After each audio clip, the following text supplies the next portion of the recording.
Hi, dear listeners. This is Kate Riga. I'm here to make a quick pitch that you consider becoming a TPM Prime member. TPM has used the member model for over a decade now, and our loyal members are the only reason we've been able to weather the turbulence of the media landscape and avoid the fate that has befallen so many other independent outlets. For $70, you get no paywall, fewer ads, access to the Hive member forum, a members only newsletter, and more. For $140 a year, you get all of that, plus no ads at all. Without our members, there is no podcast, not to mention that I'm out of a job. Thank you so much for listening and supporting us. We couldn't do it without you. Hi, this is Josh Marshall, and this is the Josh Marshall Podcast featuring Kate Riga. Today we have it's breaking news for the podcast. Came out this morning, mid late morning, a new decision from the Supreme Court. One of these that lines up you know, pretty straightforwardly on Republican appointee, Democratic grounds, but with some complexities, at least on the Republican side, if not on the on the decision itself.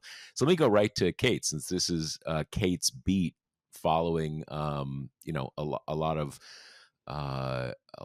of our Supreme Court coverage. Kate, what was the decision that came down this morning?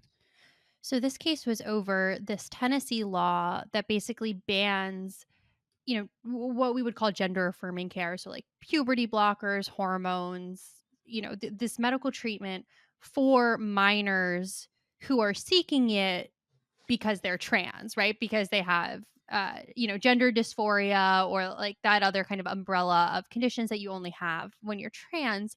So bans it for those minors. But if minors want the exact same treatment for other diagnoses, precocious puberty, something like that, they're allowed to get it.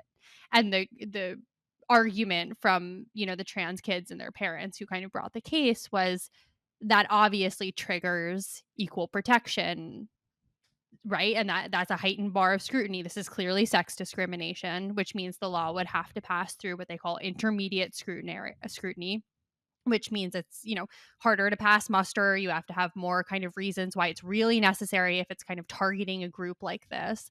But the majority, which Roberts wrote for, said, no, it doesn't trigger these scrutiny because it's not sex discrimination for truly some of like the worst reasoning I've ever read in the Supreme Court. It's just it was really, I think, the worst decision I've ever read. His argument basically boils down to, in the category of kids who can't get care, they're all trans. But the category of kids who can get care, say for precocious puberty, that could include trans people. So it's not discrimination against trans people.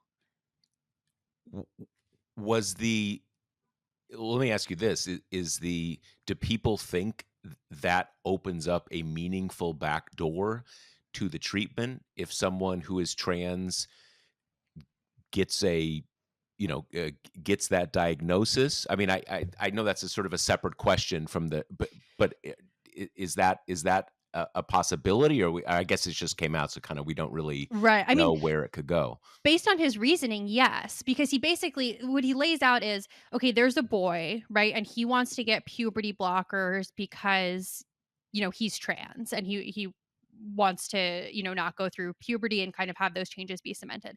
That is banned. If that boy wants to take the same puberty blockers to, because he's, going through going through puberty too early, he's allowed to have that medication for that reason. So, I mean, yeah, if you could kind of get doctors to play ball, seems like you could. But it's just like, Right. it's so ridiculous. And I think Sotomayor puts it to rest really well, because the way they're trying to say is like, well, this isn't sex discrimination, because they're saying no minors of any sex can get this medication for, gender affirming care reasons. And any minor of any sex can get this treatment for, precocious puberty. And she says, well, yeah, you can put every discriminatory law in a neutral light, right? You can say no one of any race can marry outside their race, right? I mean, Right. it's totally ridiculous. Did she actually invoke that example as Oh, sort of an yeah. example of pretextual? Okay, yeah. No, She uses that explicitly and returns to loving again later when she says she kind of addresses this is a constant conservative point when they don't wanna uphold civil rights is like, we will not override democracy, right? Like, this is what the legislature wants to do, and they're afforded all kinds of discretion, especially in these controversial cases, and she kind of copies and pastes a paragraph from Loving versus Virginia, the case that struck down a ban on interracial marriage, and says it sounds, quote, hauntingly familiar to Tennessee's arguments in this case, right? Which is, God, the court doesn't want to wade into something like this that, is controversial and has medical and scientific elements and blah, blah, blah. It's like exactly what Virginia said when it was trying to uphold its ban. now is there just to understand the details of this law, so I assume this leaves this whole field of care unaffected for people who are not minors? Is that in That's Tennessee? right. Is that okay? Mhm. And the other point is that this is irrespective of parental consent. This isn't a kind of a it doesn't matter what your parents say. They can be for it or against it. That's irrelevant. That's right. Yep.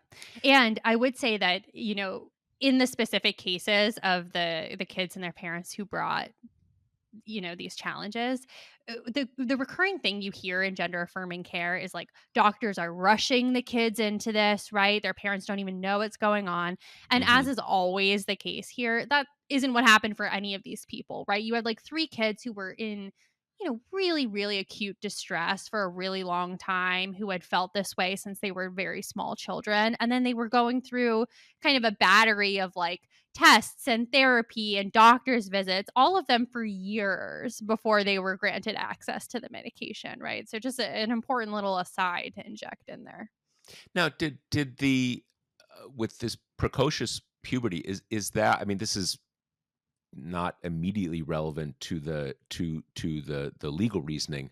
How common is that to treat that? Is that I did that actually was that actually um the reason I ask is was that was that addressed in the law or was that only addressed in the litigation over the law? Oh, explicitly in the law. I mean, that's Okay. another part of this is like Tennessee is making no bones about what they're trying to do in terms of sex discrimination. Like it says in the law, this is encouraging minors to celebrate their sex, right? Like that's the whole ball game here.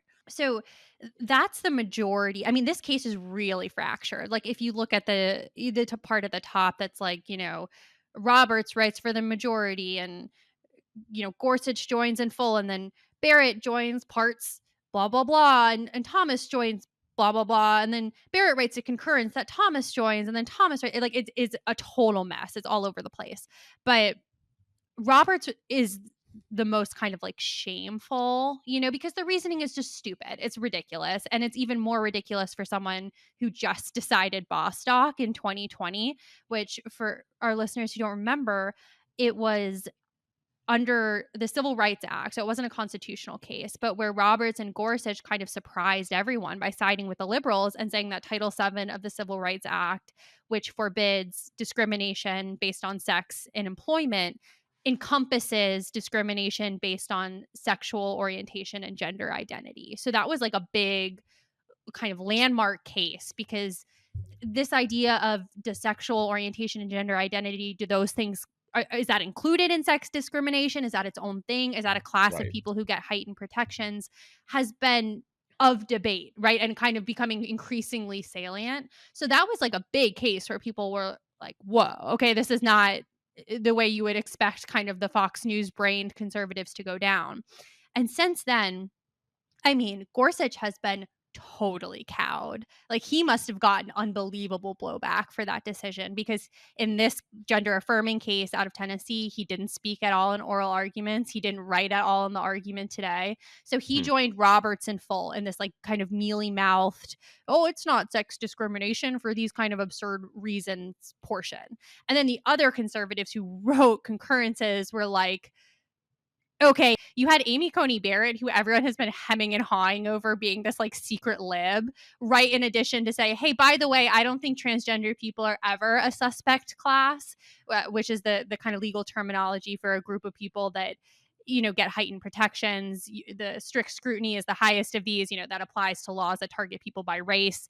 The idea being that there is just such a storied history of discrimination against these groups that if states want to legislate kind of singling people out based on this, it needs to overcome a lot of hurdles. It needs to be really necessary. It needs to be really like non-discriminatory to pass muster. So she's saying transgender people never get those protections. And her argument is because while she kind of hand waves away, like, yeah, like there's probably discrimination against them, it hasn't been enshrined in law enough to count versus, you know, Jim Crow era, right? Like a lot of laws that were kind of targeting black people, though you could also argue that a lot of those laws too were supposed to be written, kind of neutrally on their face, even though their intent was to target that group. But that was her Right. argument, that's a big deal. Like that's a far reaching kind of peg to find in this case because that's not what this case demanded, that finding. All this case was asking was the appellate court wrong in saying that this law doesn't trigger a heightened level of scrutiny? That's all they had to find.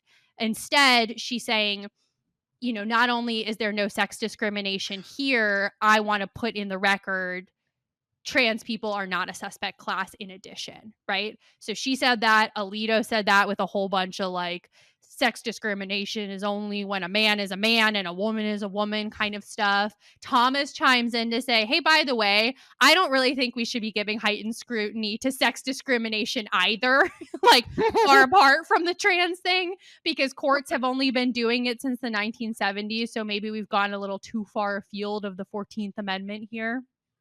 So that's Thomas. He also has a whole like page and a half about, this like fear mongery, the way anti-abortion people talk about abortion that's like squelchy and bloody and all the kind of details of the medical procedure about gender affirming surgeries, which is Hmm. not part of this case at all. Like no one's arguing that minors should get surgery, right? So Right. that's all going on. And then for the dissenters, Kagan quibbles a little bit and writes her own dissent for one specific section, but largely it's just the libs and they're just, saying what you'd expect them to say. This is clear cut sex discrimination and you need heightened judicial review the most for groups that are discriminated against and have almost no political power. Right. So what you just said sort of answered um, what I was going to ask before, which is, why did Roberts need to kind of plant his flag on this hill whether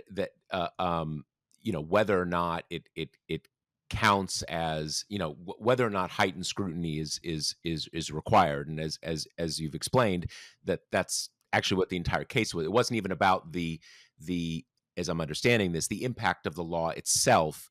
It was whether you apply this standard. Because I was sort of wondering, like, did they, there's a way that you could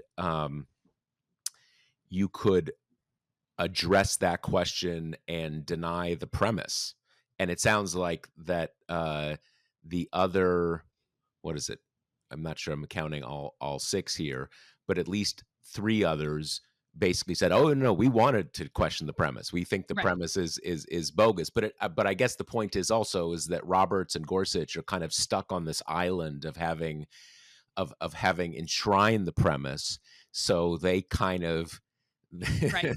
they've got to deal with that going forward if they want to, get back on the right wing island, as it were. Exactly. Yeah, so they have to find a way to say, "Hey, discrimination against people of a specific gender identity counts as sex discrimination under the But this isn't auspices of it, the Civil Rights Act, but the right? Constitution is totally different here, man. Like, let's not go around expanding boss talk at all." So, yeah, Yeah. So on the Barrett thing, that what occurs to me though is that this is her home territory. When she came on the court, as every right winger's dream, as the kind of not just the sixth vote, but like, the sixth vote on every possible thing you could imagine.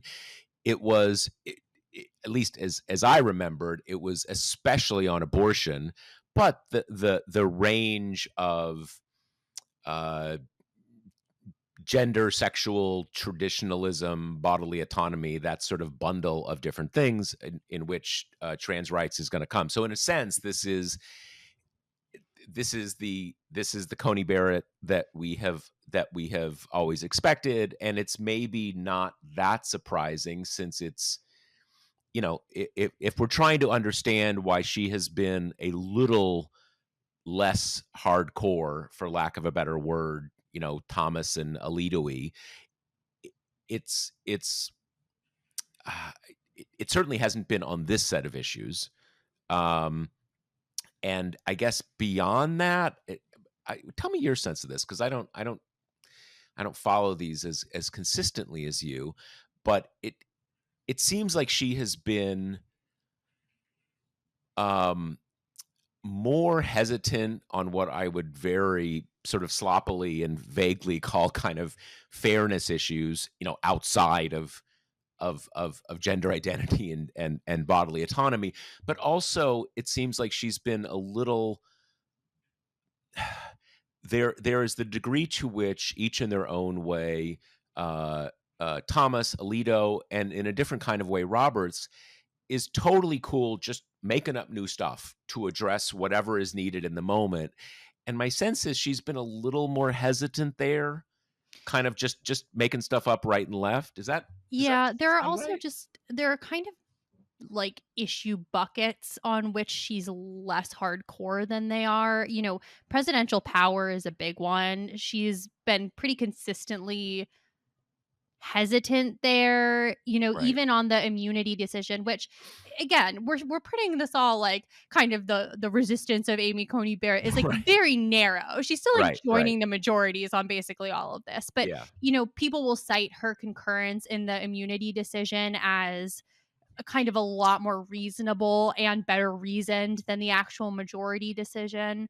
So she's shown some hesitancy there. She's a little less kind of bloodthirsty for, hacking away agency power as the rest. That's not really her bread and butter. But as you Right. say, she was pretty explicitly taken on because they thought we've got an anti abortion crusader. We've got someone who, in the kind of broad like social bucket, gender issues, sexuality issues that she was going to be reliably right wing on. And that all kind of lies on top of this. It's funny because the New York Times like just today put out a piece of kind of like the confounding nature of Amy Coney Barrett, which is like this is kind of a bad day to put it out on. But the thing fundamentally too is like she is not voting with the majority, or she's not voting to affect the outcome of these cases on the big ones. Like, she's pretty much Right. always with the minority there, and in the times that she's tended to join the liberals, it's often her and the liberals,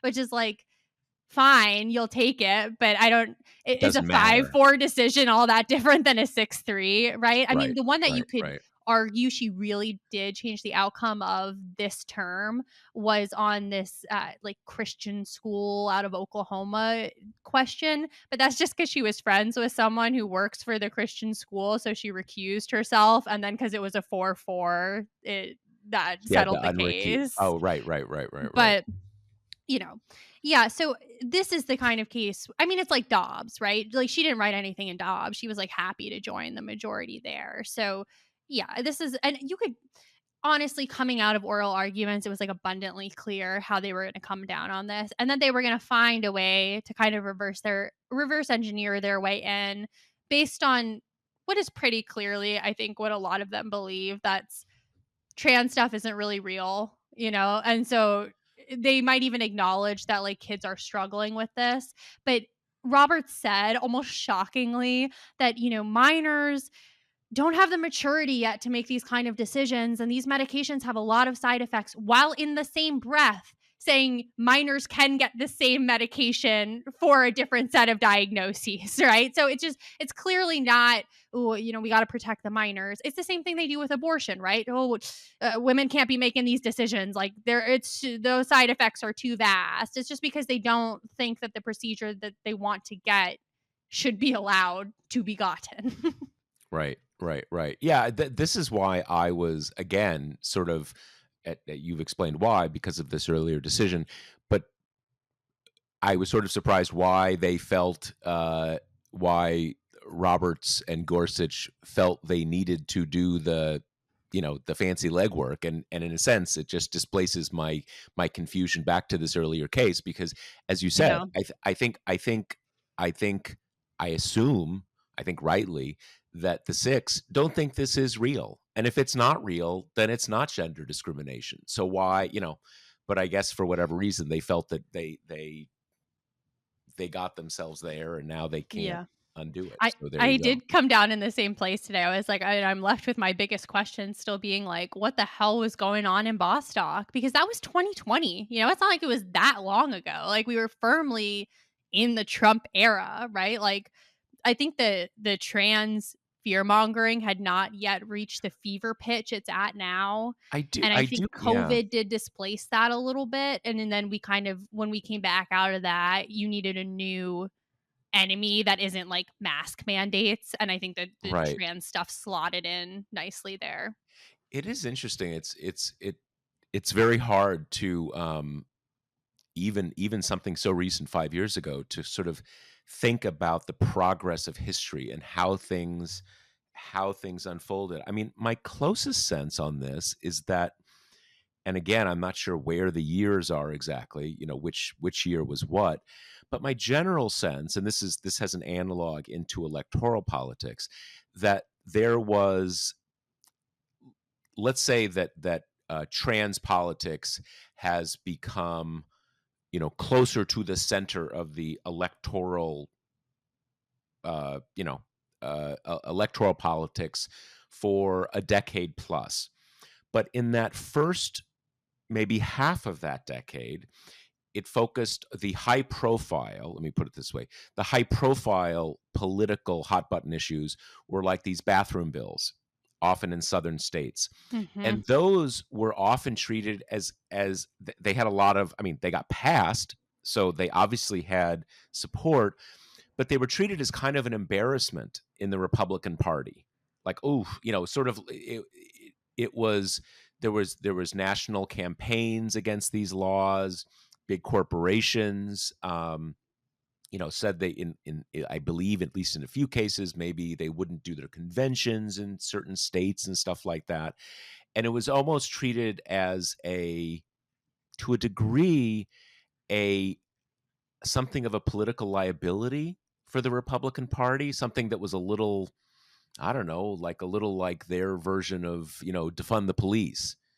Something your sort of activist base is really into, but not something that's kind of helpful in a national political context. And then, you know, uh, why that shifted, I don't know. That's a complex question, but it does feel like one of those things. Like there was a pivot in 2000, maybe 2021. Hard to say exactly, and I'm sure people who I'm sure I have no doubt people who are deeper in the politics of this issue will correct me on various fronts. But I do think I'm on solid ground because I keep pretty close tabs on electoral politics, that there was a shift there. And I wonder if some of this might be that for um, elite Republican lawyers, who in both of those cases with Gorsuch and Roberts, these are um, uh, elite Republican lawyers who, when they want a fun Saturday night, they want to talk about agency power, right, and takings and stuff like that. That's what gets them excited. And for people like that, I wonder if a case that was maybe bubbling up in 2019 gets decided in 2020 might still have looked a little to them like, okay, this is something the crazies in our party are really worked up about, but that's not exactly how we see it. That's my speculation, but I do these issues evolve in issues. Let me put it, be explicit about it. These issues evolve as political issues in strange ways, in unpredictable ways, and often in bad ways. And I do think that the uh, unanimity over trans issues in the Republican Party, that's new. That didn't, that's new. Which also makes sense because the kind of like entry point argument that they clearly see as, the hardest call, the easiest to kind of make liberals doubt, the easiest to get the public in opposition to is the trans sports stuff, right? Which, if you didn't kind of know the right wing culture that this country is seeped in, if someone just kind of came to you with this thing of like, it's really important to one of the major parties that to police like which kids can play in which sports teams, you'd be like, and why the fuck does anyone care? I mean, even bring it to the most quote unquote consequential levels of like, what if this happens at the Olympics? It's like, again, why in the world would the federal government be involved in an issue that has been litigated for a long time and I'm sure very imperfectly, but by like the bodies that govern elite or professional sports, you know? I mean, it totally makes sense that for a while it would have been seen as kind of a niche extremist kind of, you know, topic for the zealots in the party about the trans stuff, and now it's Mhm. if you had a Republican Party platform, it'd be a top 5 issue, I'd say. Oh, there's no question about it. And I also wonder, well, I wrote a, or it came up in a post I did sometime in the last week, that we still have not, we still have not grappled politically with it, but I also don't think we have grappled even in self-understanding in history. 2020 was just a it's the text of our time. All the big issues go back to that year. Everything that is happening now in medical science, the crazy things like now, like measles vaccines are controversial. I mean, that's 100% about COVID. There's a whole politics about not personal autonomy in the sense that we often use the phrase talking about abortion, but lockdowns, the whole there's so much. There's so much. I mean, it's and it all, like, the way that I got the way that I backed into this question in this post was about um what triggered the George Floyd protests, since that's come up again now because we have other protests and everybody's saying, is it going to help Trump and all these kind of things. Anyway, there's the so I've yet to see. There's been a lot of polemical books about 2020. I've yet to see a good history written about it, which doesn't come at from one side, right? Trying to trying to fit think through how everything fit together. But let's get to a couple other issues. We have, I don't know what to say with the situation between Israel and Iran. I mean, it is what it is. I mean, it kind of, and now you have Trump saying he's going to sort of make it into a Trump product, I guess is the best way to put it, right? The Israelis kind of have a product ready to go to market, and they're giving him the opportunity to make it a Trump war. I mean, that really is, I think, what it kind of comes down to. And Yeah. he sees the win. Yeah, let's talk about this from the political side because it is kind of fascinating. Like, there's this strain of MAGA that at least professes to be very anti-war, right? Like that is kind of this recurring thing that especially young people who support Trump will say as the primary reason they support him because he campaigned as an anti-war president, right? Like because he kind of chickened out on Afghanistan, he didn't get tarred with that brush the way that Biden did, even though Mhm.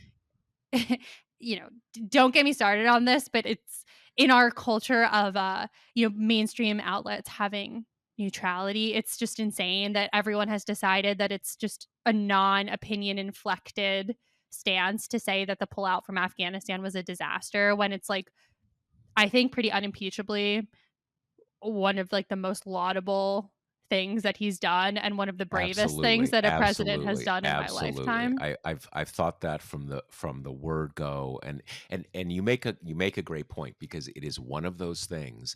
It's not an opinion. It's just a It's fact. just how it is. It was It's just botched, how it it was a is. mistake, it was a disaster. Exactly. So but also because Trump chickened out there, he also avoided any, like, attachment to that war, any involvement in that war, even though Biden was ending it, right? So he can Right, kind of keep his hands clean as, he's retconning this, like, "I was against the Iraq war," like, yeah, I'm sure he was not, but he can pretend that because he wasn't really in public life then, right. and he can say, "We're done with the Middle Eastern wars," and this is, like, just a very different situation, I think, than with George Bush, which obviously was a catastrophic decision, has some like similar hallmarks here in terms of the like wink, wink, they have nukes thing.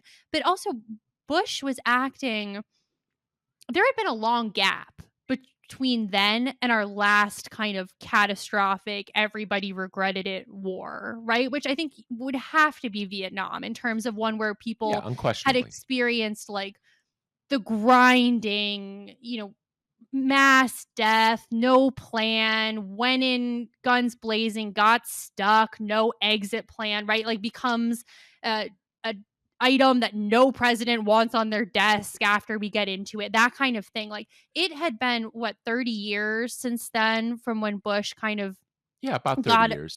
About 30 when years. when Bush decided to head in and I think memories had faded a bit more in that gap. That is not at all the case now, right? Like Afghanistan just ended, Iraq was not that much earlier. Like even, In some ways my hasn't totally ended right, since we have right, right, right. we've had troops in Iraq and Syria. So yeah, But I it's mean, like this is not, an old faded memory. Like yeah. my contemporaries like fought the war and those are like still pretty young people. So um it's so politically catastrophic in a way that we know that Trump knows because he's been making this anti-war thing a linchpin of his appeal.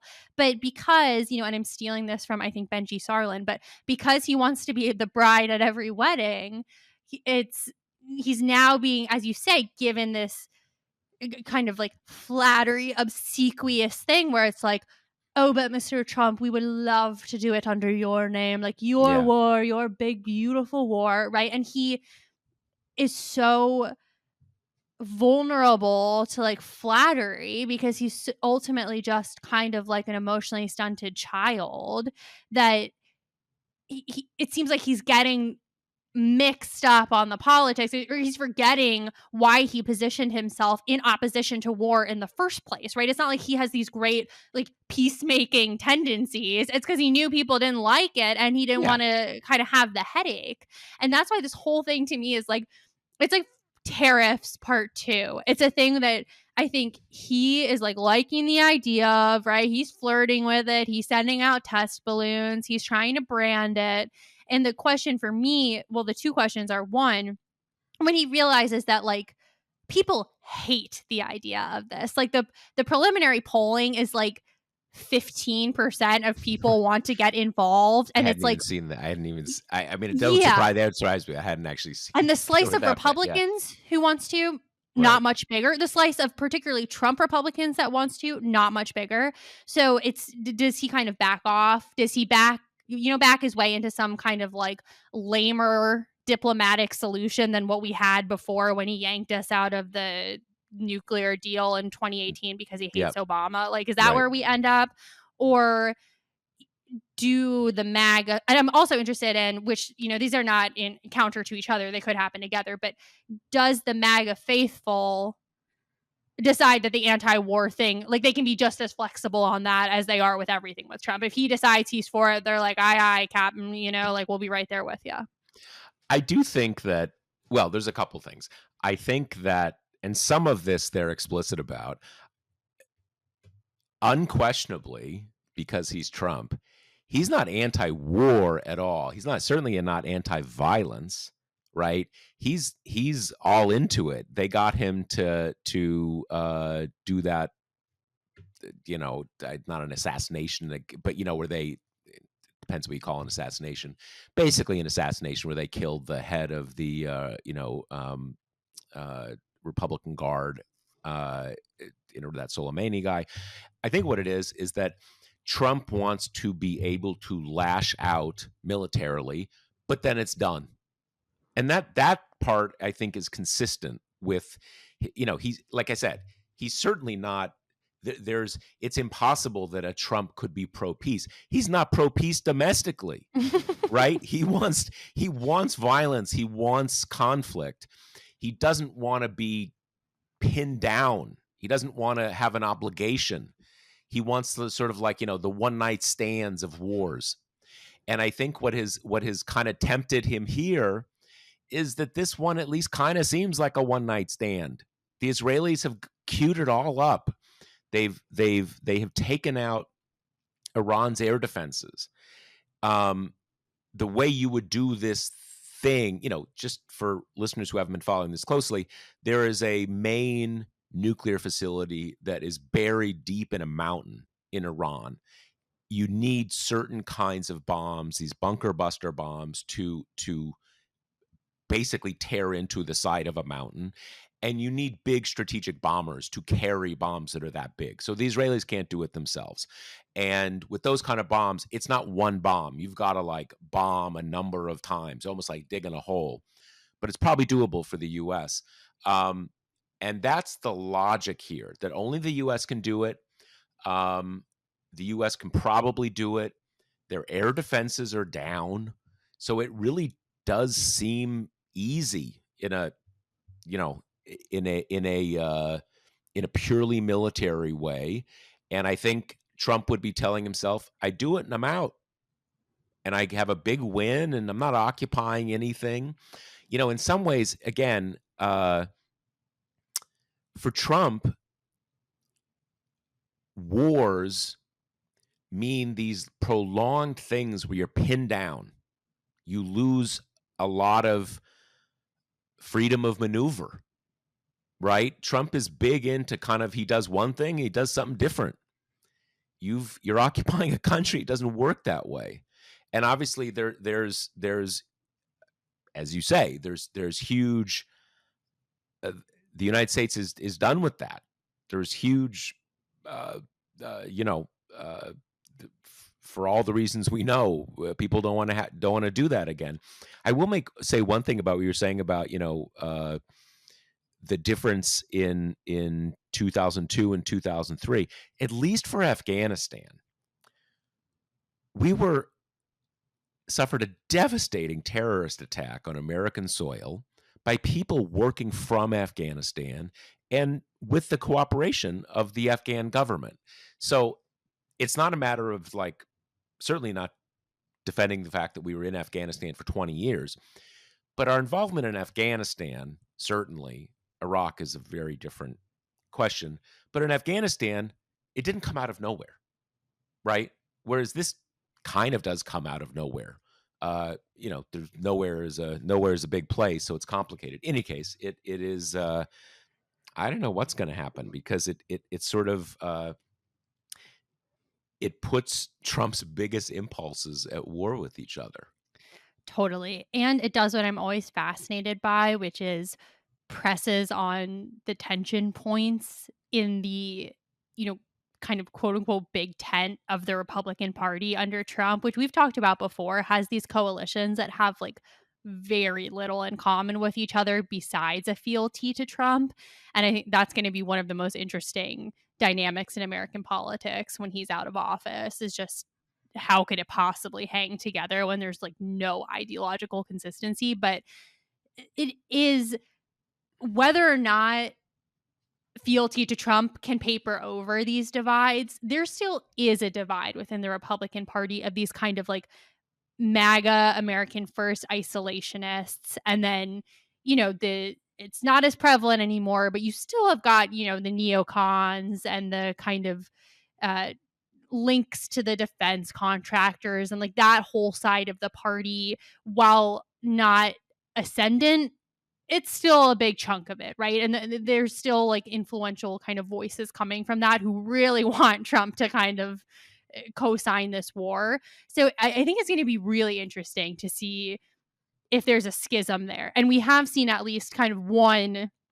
micro version of this, which was the Tucker Carlson interview with Ted Cruz, heard around the world, that I think I saw last night, I think was published last night, Yeah, but I saw it too. where Carlson just kind of, I mean, credit where it's due, skillfully just baits this trap for Ted Cruz, asking him kind of like daily living questions about Tehran, and then Cruz doesn't know about it, and he's like, well, so basically you're gonna go kind of to war and annihilate these people, and you don't even know what a whatever dinner from a streetcar costs, but Right. that is the microcosm of the divide that I'm talking about, and you have to kind of wait and see if any of the quote unquote kind of like intellectuals of the MAGA base have a strong enough tie to ideology that would override their loyalty to Trump. But like, it is interesting friction kind of underlying all of this.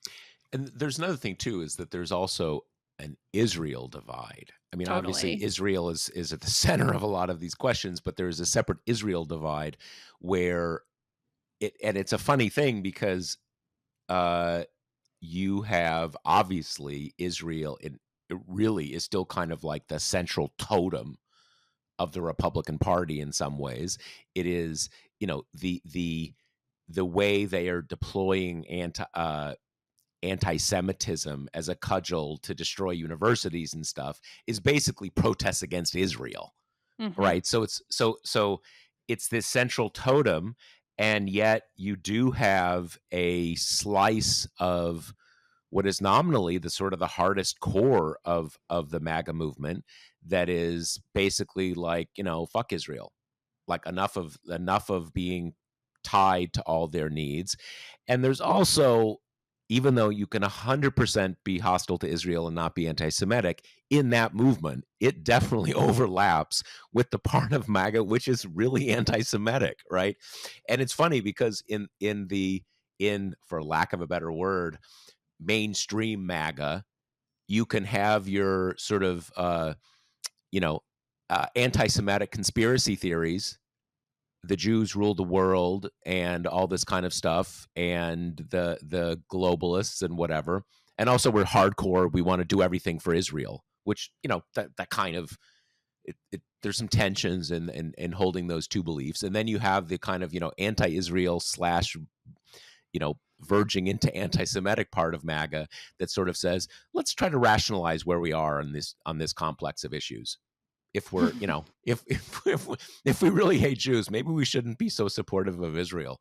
In any case, there's a lot going on there, and Totally. yeah. And I want to say this should be really easy for Democrats. Like, this is something that Republicans have schisms about.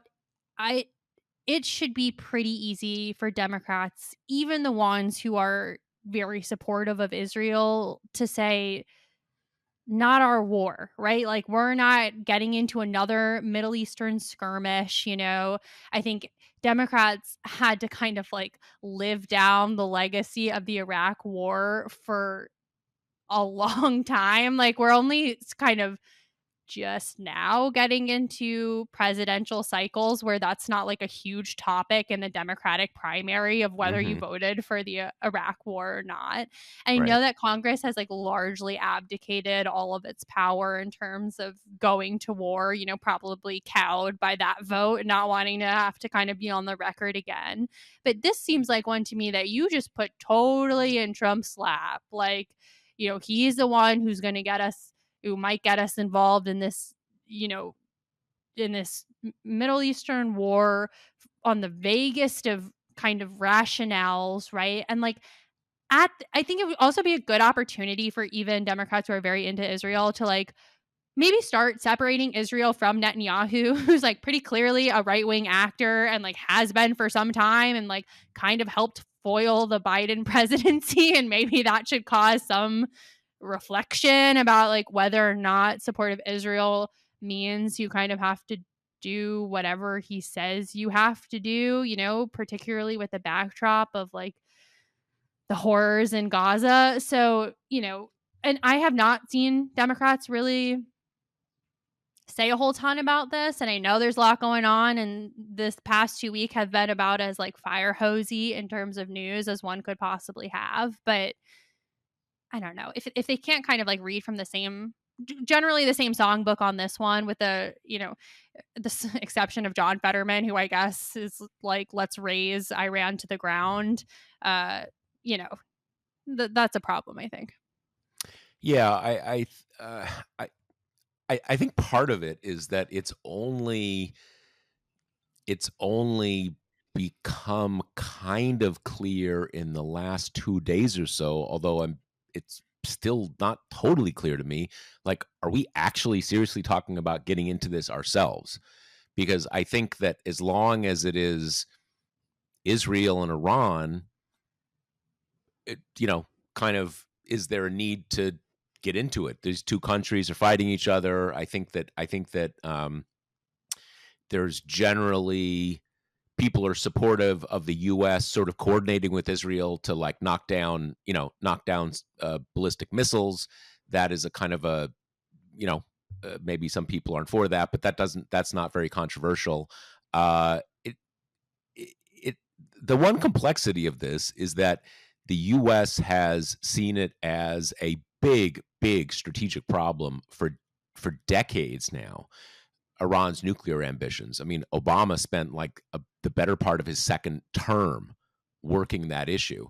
So I do think there is certainly in the foreign policy establishment, there is a feeling of, as long as Israel has gone to war over this, actually, like, let's settle that issue. Let's not have there be a nuclear program anymore. And I do think that beyond his beyond his ego, which will certainly be the guiding factor, um, there is that push within a lot of the foreign policy establishment, kind of like, we're already kind of on the 1 yard line. Why don't we settle this issue? Um, I think that where I don't know, the easy I think the easy place for Democrats to be is that Israel's fighting this war, and they're our ally. They're fighting a war. We're not in the war, and you know we hope it goes well for them. But it's not our war. And I think you can pin it to this like greater overarching argument of like Trump is chaos, right? That is kind of what won it the first time, and this time it's tariffs, right? It's sending the military into cities, it's dragging people out of Home Depots, it's chaos at home and abroad, right? And no matter kind of where you come down on the foreign policy of it all, the fact that you have Trump truth socialing like sometimes contradictory positions every 5 minutes that sends the whole country into a scramble to kind of like interpret what he's talking about and what he means and what it suggests about how he's leaning and whatever, that's chaos, right? Like, this is not someone you want at the helm when war is even slightly looming on the horizon. Yeah, no, the live tweeting aspect of this is just, I, it it drives home what I think is the central reality here, which is that this isn't like another administration. Like, when we were in the critical decisions about Afghanistan and Iraq 20 plus years ago, uh, it wasn't George Bush. I mean, people, there was different ideas about, oh, was it secretly just Cheney? And Cheney obviously had a big, but I mean, there was a team of people. It may have been a terrible team, but there was a team of people that had long pre-existing ideas about these things and blah blah blah blah blah. This is just him. This is really just him, and kind of how it feels in the moment. And that's a bad situation. Uh, anyway, let's really quickly. We're kind of towards the end of the episode, but we had this horrific kind of attempted mass murder event in Minnesota, where the former Democratic Speaker of the state house was murdered along with her husband. Another couple seriously injured. Attempt to kill other lawmakers. What are your any possible thoughts we can share on this?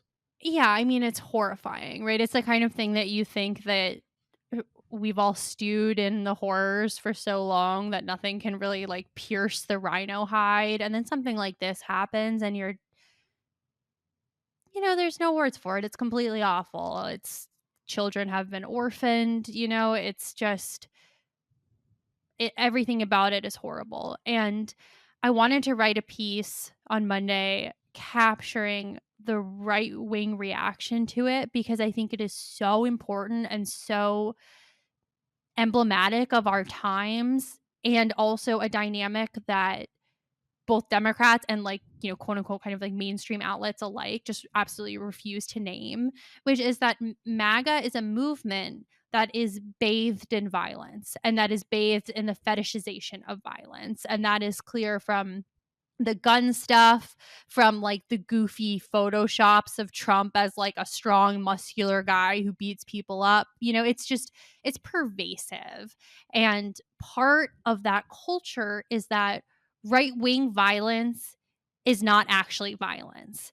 And it's either A, the person who committed it is secretly a liberal, and that's where most of the conspiracy theories, and when I say conspiracy theories, I don't just mean from your Laura Loomers, even though she's doing it too, but from Mike Lee, from Bernie Moreno, to a lesser degree from Trump himself. The elites of the Republican Party buy into this just deranged thing that he's secretly a liberal and Waltz deployed him to kill members of his own. I mean, it's completely absurd, right? But it's all part of this driving thesis that despite the iconography, right, despite the open fetishization of violence, it is not a violent movement. And the way that they get around the constant episodes of right-wing violence is, again, either A, secret liberal, B, it wasn't really violence, right? That's January 6th tourist stuff. That's this like retconning of kind of right wing violence. Or C, well, the person who was the victim kind of deserved it. And that's Yeah. the Paul Pelosi hammer attack, right? Like, oh, well, that conspiracy theory was he's having an affair with gay men. So he kind of deserves it for being a secret gay. So I just Which thought it was like, overlaps with the one about they're secretly Democrats. exactly, You know, exactly. So I just think it's really important to capture because every time something like this happens, an episode of just pretty obvious right-wing violence, kind of big media outlets and even Democrats will do this thing of like, for sure, episodes of violence exist on the left, right? And they always say the same thing. For a really long time, it was the 2017 shooting at the congressional baseball practice because that was like the only episode of kind of violence committed by a left winger that we had. Now they usually throw Luigi into it, even though he's honestly kind of like a radical centrist. And then they'll toss in the Trump assassin guy, who we've talked on the show before. It also was interested in killing Biden, but whatever. It doesn't even matter because the key difference is that the way that the institutions react, in these episodes of quote unquote left wing violence, you do not have Democratic senators saying, I don't know, he doesn't seem like a Dem. I think he's probably MAGA, right? No, they condemn it. They say there's no place for this in our society. It's a horrible tragedy. That does not happen on the right. As soon as they get an inkling that this person might be one of their own, they find ways to either distance themselves or, in the case of Kyle Rittenhouse, welcome them back as like conquering heroes, yeah. So it is so poisonous, and it is an atmosphere that Trump creates and celebrates, and that the pardoning of the January 6th insurrectionists was the biggest overall waving flag of I will excuse or accept or even celebrate violence done in my name. So if you do violence under the auspices of the MAGA movement, not only will you not hurt that movement because nobody will take it as, a kind of sign of the rot within it, but you may even be celebrated by it, like based on the kind of terms of the violence. Yeah, look, there are, I think the most central point is that there certainly is left-wing violence, along with, right-wing violence, much less, I mean, let's be honest, but it is there. The titular and effective leaders of the Democratic Party do not constantly talk about retributive and regenerative violence against their opponents. This is just a fact, and everybody. You have the standard stuff about, oh, this one time Chuck Schumer said we're gonna get Trump. That was everybody. Everybody knows what the score is here. It's just who's willing to have an honest conversation about it, and that's why at a in a certain way, it's almost not even worth engaging the conversation with members of the MAGA movement, because it's not a conversation. It's just a taunting match, which is in a sense a a duplication of the original thing, a kind of an after the fact gaslighting about what's really happening. Two more things I want to mention. One which is somber, and then we'll add on my lighter note to kind of wrap this up. But the somber detail is that we know the alleged shooter had a hit list that they found in the car, and along with a whole slate of Democratic politicians, we know that he had abortion rights advocates and clinics on the list. I have a piece going up about this tomorrow, but that's really important because we are also in an atmosphere where the Trump administration is kind of head down doggedly unraveling protections for abortion clinics and providers. In January, the DOJ put out a memo saying that they're not enforcing the FACE Act, which was passed in 1994 amid this huge spike of anti abortion violence, where two abortion providers had been murdered the year before. There were arsons, there were bombs. This group called the Army of God had a handbook of kind of how to attack clinics. Like, it had really reached a fever pitch. And then the Space Act was passed, which, criminalized kind of obstructing access to clinics and invading them and these kind of tactics, which really did, send that violence on a downslide when the costs were much higher. But the DOJ put out this memo saying they're only enforcing the FACE Act in the most extreme of circumstances. Okay, so we're talking like, you know, death, burning down buildings. He ordered that some FACE Act prosecutions that were ongoing be dropped.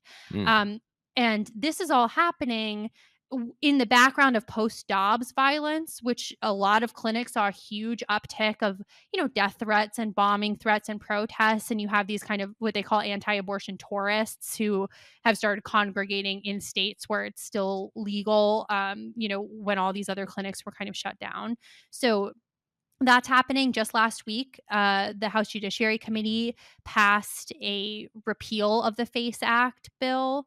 So, and also in January, Trump pardoned something like 23 or 24 anti-abortion extremists who had faced criminal charges for their, assaults on providers and clinics. So while all these kind of protections are being unraveled, we had an example of somebody who very much was, seemed to be preparing to commit mhm. violence against those places. Right, Um, right. so that's a piece of the story too.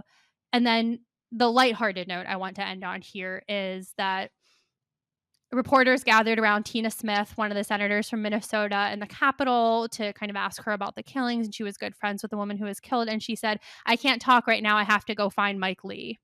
And for anyone who missed this, Mike Lee was just tweeting out heinous stuff, like a picture of the alleged shooter in a mask and that said Nightmare on Wall Street, which is part of this, this conspiracy that Walls Yep. deployed him as a killer. Also, I may add, the villain in the Nightmare on Elm Street doesn't wear a mask, so it's not even clever. It doesn't make any sense, but whatever. He said, I'm going to go find Mike Lee. And then we have this great picture where she kind of drags him out of a Republican meeting and is reading him the riot act. And he's kind of standing there, arms akimbo. And then she said afterwards that he seemed surprised to have been confronted. On his way out of the hill, he wouldn't talk to anybody. He had his staff kind of like making a human barrier between him and reporters. And then the next day, he deleted some of the most objectionable tweets. But as funny as the whole thing is for like based Mike Lee to have to delete his tweets, I think it's also really instructive because he tweeted out this like absolute bile about people being murdered right after it happened. And then he was surprised when his colleagues who were friendly with the victims were upset. I mean, how brain rotted do you have to get for that to come as a shock to you? It also just shows how, because this isn't the first time this has happened, even with Mike Lee, and how unaccustomed they are about any any uh, any blowback, right? Things that you would get blowback if you just worked in an ordinary 9 to 5 job, and stuff that was so out there, it'd be an issue. Not even stuff you'd have to be in public life, but it's salutary, at least in that sense. Although you can't have it be that there's only blowback if like one of the 100 senators actually is good friends with the person who got murdered, right? There's a lot Totally. of people in the country, a lot of people who can get murdered, right? uh anyway, on that relatively light note, everything's Hmm. relative. Yep. I think that's all we have for this week. And anything else? Nope. See you next time. See you next time. The Josh Marshall podcast is hosted by me, TPM reporter Kate Riga, and TPM founder, editor-in-chief Josh Marshall. The show is produced by Jackie Wilhelm. Thanks to Why Not Jansfeld for our podcast theme song, and thanks to all our TPM members who make this possible. Rate and review us on Apple Podcasts, and subscribe wherever you listen.